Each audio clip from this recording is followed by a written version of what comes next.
Hello everyone, welcome to Diary of a 21st Century Mystic, and today I've got a wonderful guest. Steve Bowman is the Director of Conscious Governance, one of the most innovative strategists, or how would you describe yourself, Steve? Someone who enables CEOs and boards to look at things in very different ways. Okay, that sounds excellent.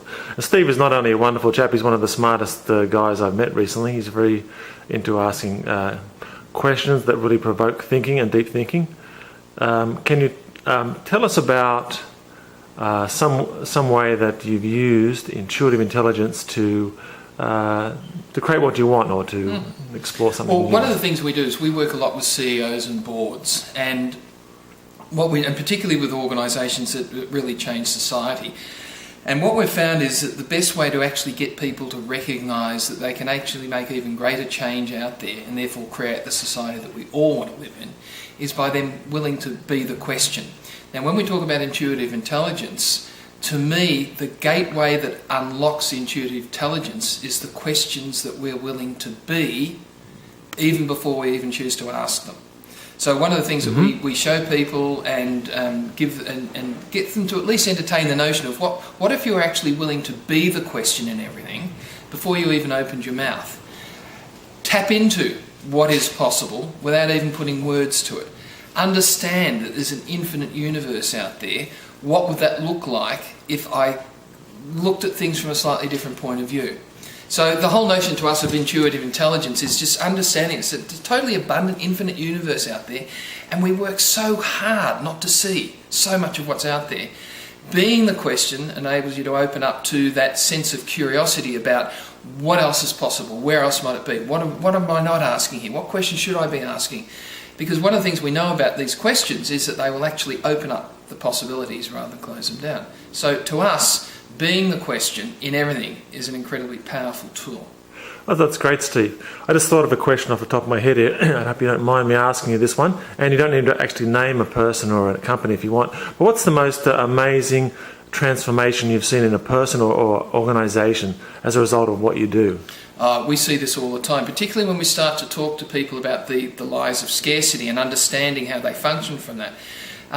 Because the lie of scarcity says that there's not enough out there, that it's bloody hard, and there's nothing you can do about it. So they're the three lies. So the power of the question and being the question is then to say, well, what if that wasn't so? What if there was plenty out there? Where is it? Who is it?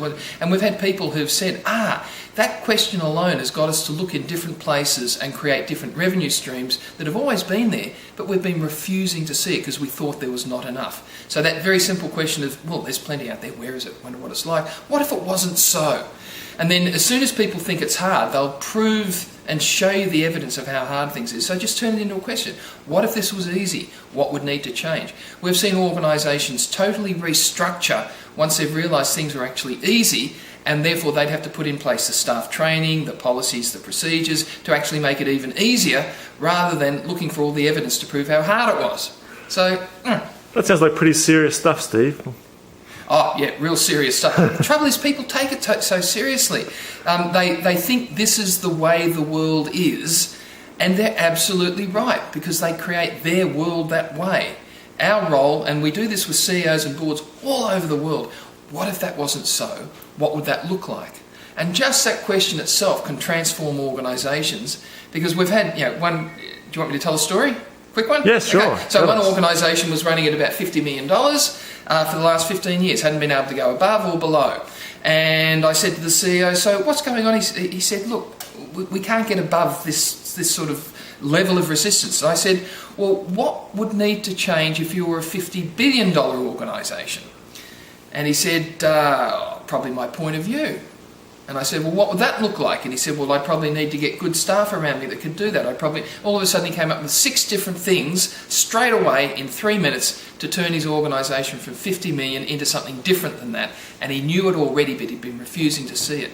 He had staff asking the same questions. And he just asked them, what would you do if you were the staff of a $50 billion organisation? And they said, well, we'd probably do this, this and this. And I said, that's all it is, the power of the question. Fantastic, Steve. And what are you doing next? Can you tell us quickly? So we're working a lot with boards and CEOs in the area of strategy. But it's interesting, people think strategy is all sorts of different things, and our question is, well, what if it wasn't? What if strategy was actually easy, quick, strategic, and actually created a difference in the world? Let's look at that. So we do a lot of work in that area. The next one that we've got coming up is a major student organisation. We're actually working with them to keep strategy over the next 3 years. And one of the things we invited them to do is to invite along some key stakeholders. So they've got the Vice-Chancellor coming on. Just by asking that person has already created the money. So just, we can't do this because we've never done it, is a way to actually keep yourself locked in to prove your point of view about how the world should be. Mm-hmm. Our job is to just ask questions. Great. And Steve's got lots of wonderful ideas and strategies. And where can people find you? We've got a website, conscious-governance.com. Or we've got another one that is nomorebusinessusual.com, which takes us out into the business field.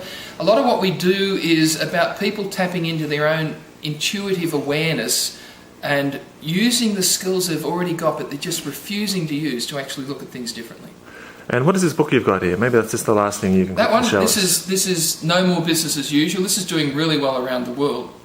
And what we've done is we've taken examples from all of the businesses that have treated business as usual, creating their reality based on the past, and those organisations that were willing to ask questions. And the specific examples in there of both organisations and individuals that have created a great difference. And then illustrating that using the notions of spiritual enlightenment side, but also putting it into the business sense. And it's some damn good stories in there. That's great. Well, thanks very much for being here. You're actually the first interviewee on my Diary of a 21st Century Mystic project, so it's been a real pleasure having you here. My great pleasure. And okay, thank you.